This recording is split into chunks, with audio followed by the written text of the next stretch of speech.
مبلغ زکات یکی از 5 رکن دینی مبین اسلام همساله از جانب مرکز اسلامی تاجیکستان معین می شود. در بعضی دولت‌ها وابسته به دارایی سرشمار چاروا و یا ذخیره گندم در تاجیکستان باشد، از روی قیمت بازاری 85 گرم طلا حساب می شود. به همین ترتیب امسال زکات را در تاجیکستان آنهای پرداخت خواهند کرد که در حسابشان $2100 پسنداز دارند.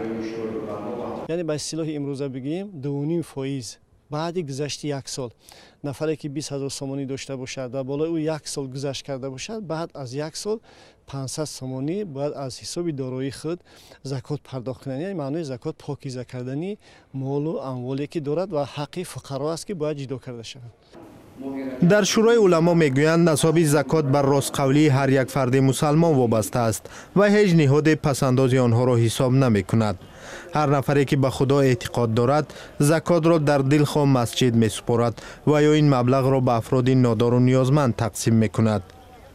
البته خود معلوم است که دین مبین اسلام دینی سازگار با فطرت انسان است، یعنی با خلقت انسان. هر عبادتی که خداوند جل و علا بالا انسان مطرح کرده است بیرون از توان انسان نیست، یعنی به قدر قوت و توانایی انسان است.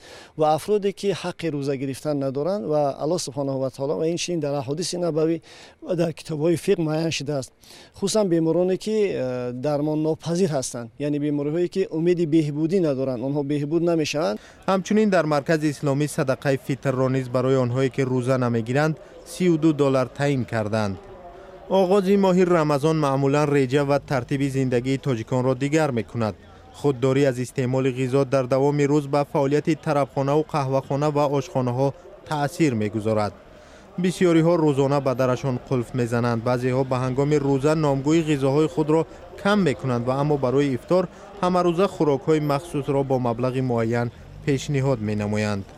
ما به افطار آمادگی گرفتیم. همه خواهشمندان می توانند در دوام روز به طرفخانه ما بیایند. برای هر یک نفر منیو الکی ترتیب داده شده است. نرخ‌ها معین و دسترسند. هر سال ماه رمضان تقریباً 10-11 روز پیش می رود، زیرا سال قمری نسبت به سال شمسی همین قدر کوتاه است.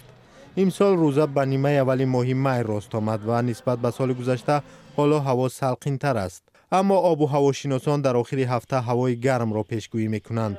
از این خاطر از روزه‌داران خواسته شده است که به سلامتیشان اهمیت بدهند.